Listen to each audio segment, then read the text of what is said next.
এখানে দেখো লুচি বানাবো, তাই এখানে আটা আর ময়দা সমান সমানভাবে নিয়ে নিয়েছি আর দিয়ে দিয়েছি উপযুক্ত পরিমাণে তেল, লবণ, কালো জিরে আর জোয়ান। আর এখানে ঘুগনি বানাবো, তাই দেয়া মটর আর আলু সিদ্ধ করে রেখেছি।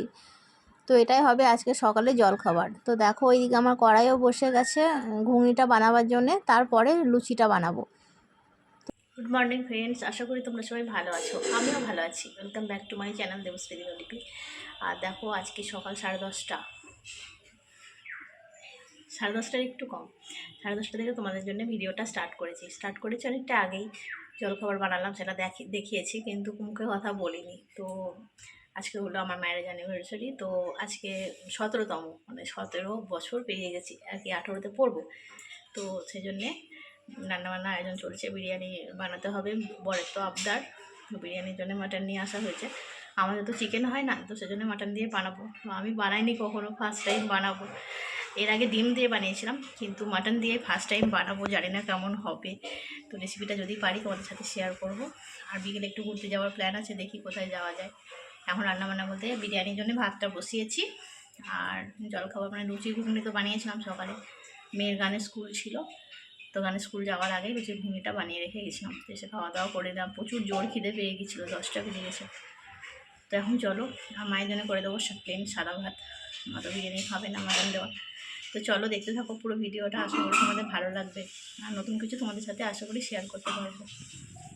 তো তোমাদের বলে যে বিরিয়ানির জন্য ভাতটা বসিয়েছি। দেখো ভাতটা এখনও হয়নি, গরম মশলা গোটা গরম মশলা দিয়ে ভাতটা বসিয়ে দিয়েছি। আর সমস্ত মশলা টশলা রেডি, পেঁয়াজ রসুনটা কাটা এখনও কমপ্লিট হয়নি, তো হোক তারপরে। আর এখানে মায়ের জন্য ভাত বসাবো, চালটাই মাত্র ধুয়ে রাখলাম। একদিকে দেখো আমি বিরিয়ানির জন্য বেরেস্তা ভাজছি, বেরেস্তাগুলো আমার খুব সুন্দর ভাজা হয়েছিল, একদম মচমচ করছিল। আর একদিকে মাছগুলোকে ভেজে রেখেছি, আর ওইদিকে দেখো টমেটো পিউরি করে রেখেছি। আর যেহেতু মাটন, তো মাটনটা একটুখানি হালকা করে সিটি মেরে নিয়েছি, যাতে একটু নরম আর জুসি হয়ে থাকে আর কি মাটনটা। তো মাছ মাংস যেহেতু দুটোই হয়েছিল, আর মায়ের জন্য নিরামিষে তো রান্নাবান্না অনেক কিছুই করে দিয়েছিলাম। তো মা তো সেগুলো মা তো এইসব কিছু খাবে না, সেই জন্য মা ওগুলোই খেয়েছিল আর কি। আর এদিকে আমি চলে এলাম বিরিয়ানির জন্য লেয়ারটা বানাতে। তো ভাতটা তো আগেই করেছিলাম, তোমরা দেখেছো। তারপরে মাটনটা করে নিয়েছি, আর অলরেডি অনেক বেজে গেছিলো, 12টার মতো বেজেই গেছিলো যখন আমি লেয়ারে বসাই তখন। তো আমার তো খুব চিন্তা হচ্ছিলো যে অনেকটা লেট হয়ে যাবে বাচ্চাদের খেতে। আর এই সময় ভিডিওটা করছিল আমার ছোটো মেয়ে। তো বললো, মা চলো বিরিয়ানি লেয়ার করা দেখতে ভীষণ ভালো লাগে, তো চলো তুমি বানাচ্ছ, আমি একটু দেখে নিই।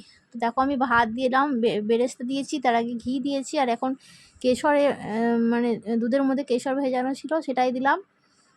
আর গোলাপ জল দিচ্ছি আমি এখানে, কেওড়া জল আতর কোনো কিছুই দিইনি, কারণ ওগুলো আমাদের বাড়িতে ওর গন্ধগুলো খুব একটা কেউ পছন্দ করে না, শুধুমাত্র গোলাপ জলটাই দিলাম।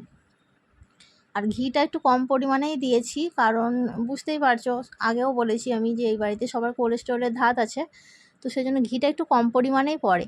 আর বিরিয়ানি মশলাটা আমি বাড়িতে বানাইনি, ওটা যে রেডিমেড বিরিয়ানি মশলা পাওয়া যায় সানরাইজের, সেটাই আনিয়েছিলাম। আর এখানে মোট আমি 4টে মতো লেয়ার করেছিলাম। তো একটা করে লেয়ারে সমস্ত কিছু দিচ্ছি। তো তোমাদেরকেও আশা করি বলতে হবে না যে বিরিয়ানি কী করে বানাই। আর মাটন বিরিয়ানি যেহেতু আমি ফার্স্ট টাইম বানাচ্ছিলাম, ভিতরে না একটা ভয় কাজ করছিল আমার। তো এর আগে আমি ডিম দিয়ে বানিয়েছি, চিকেন যেহেতু হয় না আমাদের বাড়িতে, চিকেন দিয়ে হয়নি, বিরিয়ানি আমি ডিম দিয়েই করেছিলাম, কিন্তু সেভাবে খুব ভালো হয়েছিল আমার খেতে। কিন্তু এইভাবে জানি না আমি আর এখন বানাচ্ছি, কিন্তু পরে যেহেতু ভয়েসটা বসাচ্ছি, তো আমি পরে বলতে পারবো তোমাদেরকে যে বিরিয়ানির টেস্টটা খুব সুন্দর হয়েছিল, সত্যি খুব সুন্দর হয়েছিল। ফার্স্ট টাইম বানিয়েছি, আমি এতটা সুন্দর বানাতে পারবো আমি কখনো ভাবিনি। আর এই ভিডিওটা চলাকালীন বন্ধুদের একটা কথা বলি, বন্ধুরা ভিডিওটা কেউ স্কিপ করে দেখো না। একটু বড় হয়ে গেছে ভিডিও, আমি একটু ছোট ছোট ভিডিও বানাতেই পছন্দ করি, কিন্তু এই ভিডিওটা একটু বড় হয়ে গেছে, কেউ স্কিপ করে দেখো না। যার যতটুকু ভালো লাগবে সে ততটুকুই দেখো। আর নতুন বন্ধু যদি কেউ দেখে থাকো, পুরো ভিডিওটা দেখো, যদি ভালো লাগে তো চ্যানেলটা সাবস্ক্রাইব করে আমার পাশে থেকো। আর পাশে থাকা বেল নোটিফিকেশানটা অবশ্যই অল করবে, যাতে আমার পরবর্তী ভিডিও নোটিফিকেশান তোমার কাছে পৌঁছে যায়।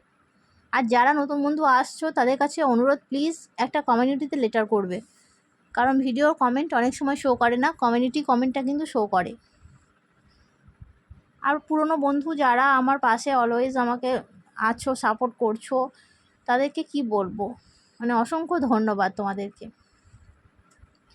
তোমাদের ভালোবাসায় আমি একটু একটু করে এগিয়ে যাচ্ছি। আর আমি এখানে মাটনটা একটু জুসি রেখেছিলাম এই কারণেই, কারণ কি বলো তো, বিরিয়ানির যখন লেয়ারটা করা হয় না, তো তখন আমি যেহেতু ঘিটা কম দিয়েছিলাম তলায় ধরার একটা সম্ভাবনা ছিল, কিন্তু কি বলো তো এই জুসটা দেওয়ার জন্যই না তলায় ধরেনি, একদমই ধরেনি। আর খেতেও বেশ সুন্দর হয়েছিল, যেহেতু পরে ভয়েস বসাচ্ছি বলেই বলতে পারছি আর কি। তো সব শেষে আমার সব মানে সবই লেয়ারটা করা কমপ্লিট, ওপরে একটু ভাত দিয়ে তারপরে ঢেকে বসিয়ে দেবো আর কি। আর যেহেতু অ্যানিভার্সারি ছিল, তো আমাদের কি বলো তো, মধ্যবিত্ত সংসারে অ্যানিভার্সারি আমাদের সেরকমভাবে পালন করা হয় না আর কি, এইভাবেই চলে। তো বাইরে যাব বা খাওয়া দাওয়া করবো, হয়তো সবাই মিলে সবারই হয় একসঙ্গে সময় হয় না বা কিছু। আর আমরা যেহেতু ফ্যামিলি নিয়ে সব কিছু অনুষ্ঠান করতেই পছন্দ করি, একা একা পছন্দ করি না, তো সেজন্য হয়তো চাইলে আমরা একা যেতে পারতাম, কিন্তু ফ্যামিলি সবাই মানে যেহেতু আমাদের বিভু খুব ছোট, তো ওকে নিয়ে রেস্টুরেন্টে খেতে যাওয়াটা সম্ভব হবে না, তো সেজন্যে বাড়িতেই যেমন হলো তেমনিভাবে আমরা সেলিব্রেট করলাম আর কি। এমনিতে আমাদের মধ্যবিত্ত সংসারে কি বলবো, এই সমস্ত দিনগুলোকে মানে এইভাবেই আমরা স্পেশাল করে তুলি আর কি। আমাদের স্পেশাল দিন বলতে সেরকমভাবে কিছুই হয় না, হয়তো জন্মদিন বা এইরকম ম্যারেজ অ্যানিভার্সারি, এইসব দিনগুলোকে আমরা এইভাবে স্পেশাল করে তোলার চেষ্টা করি। আর আমাদের মতো হাউসওয়াইফদের তো স্পেশাল দিন বলতে সেরকমভাবে কিছুই নেই, আমাদের সব দিনই সমান। তো দেখো আমার অ্যানিভার্সারি আমি খেটে খেটে একদম অস্থির পুরোটা দিন একদম। তো ভালোই লাগে ফ্যামিলির মুখে, মানে নিজে একটু কষ্ট করি ঠিক আছে, কিন্তু এই যে আমি বানাচ্ছি এটা খাওয়ার পরে ফ্যামিলির লোকেরা যে ভালো বলেছে, এটাতেই না ভীষণ খুশি লাগে জানো। তো এখন আমি আটাটা আগে থেকেই মেখে রেখেছিলাম, এখন আমি মুখটাকে ভালো করে বন্ধ করে দিচ্ছি। আর যেহেতু হাঁড়িটা আমার অনেকটা পরিমাণে বড় ছিল, ঢাকনাটা একটু ছোট ছিল, তাই আমাকে লেয়ারটা একটু ঘন করে দিতে হয়েছিল। তো অ্যাটলিস্ট আমি বিরিয়ানি দেখো দমে বসিয়েছি 10 মিনিট, হাই ফ্লেমে দিয়েছিলাম, তারপর 10 মিনিট মতো একটু কমিয়ে দিয়েছি, মানে একদম লো ফ্লেমে বসিয়ে দিয়েছি। আর তো রান্নাবান্না মায়ের জন্য যা করেছিলাম, মা তো খাওয়া দাওয়া হয়ে গেছে। এদিকে ঠাকুরের পুজো দেওয়া হয়েছিল, তাই প্রসাদ দিয়ে গেছে। যেহেতু মাসিমা বাহিনী আমাদের বাড়িতে এখন নেই, তাই প্রসাদ দেওয়া হয়েছিল, ওই পুজো দেওয়া হয়েছিল আর কি। আর একটা মজার বিষয় হলো, ওরা আজকে ভোগ দিয়েছে, তাই একটু পায়েসের প্রসাদ পাঠিয়ে দিয়েছে।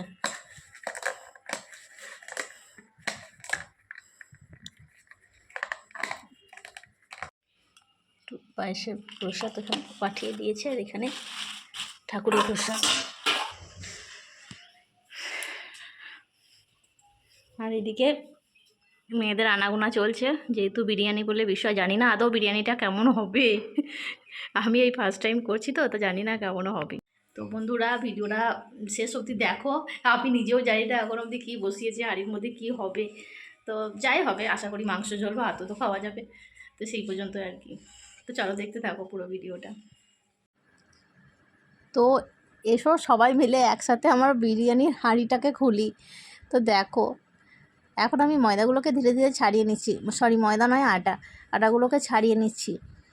আর এই সময় আটাগুলো এত শক্তভাবে বসে যায় না, কি বলবো, ছাড়াতে খুব বিরক্ত লাগে। তো এখন আমি একটু খুন্তি করে আলগা করে নেব, তাহলে আমার ছাড়াতে একটু সুবিধা হবে। আর দেখো কতটা ফুলে উঠেছে, দেখেছো হাঁড়ির ঢাকনাটা না অটোমেটিকভাবে উঠে গেছে, তোমরা বুঝতে পারছো কিনা জানি না।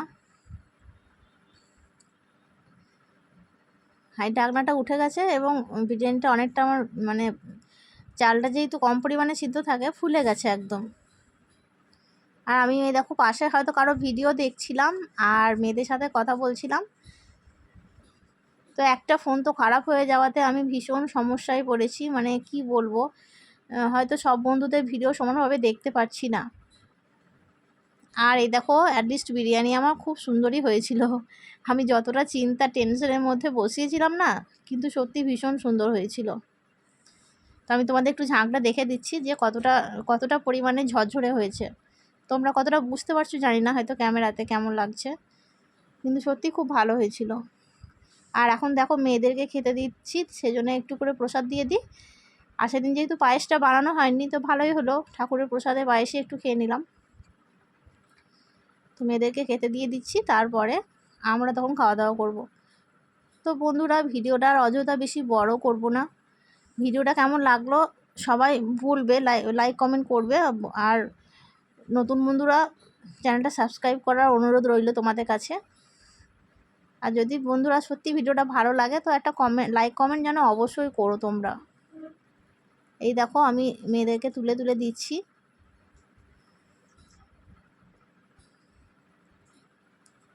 তো আজকের মতো টাটা, দেখা হচ্ছে আবার তোমাদের সাথে নেক্সট কোনো ভিডিওতে। ততক্ষণের জন্য সবাই ভালো থেকো। আর এই প্রচণ্ড গরমে বাইরে বেরোনোর সময় জলের বোতল আর ছাতা অবশ্যই যেন সবাই সাথে রেখো। আর পারলে ঘন ঘন গ্লুকোজ জল খাও। তো চলো টাটা।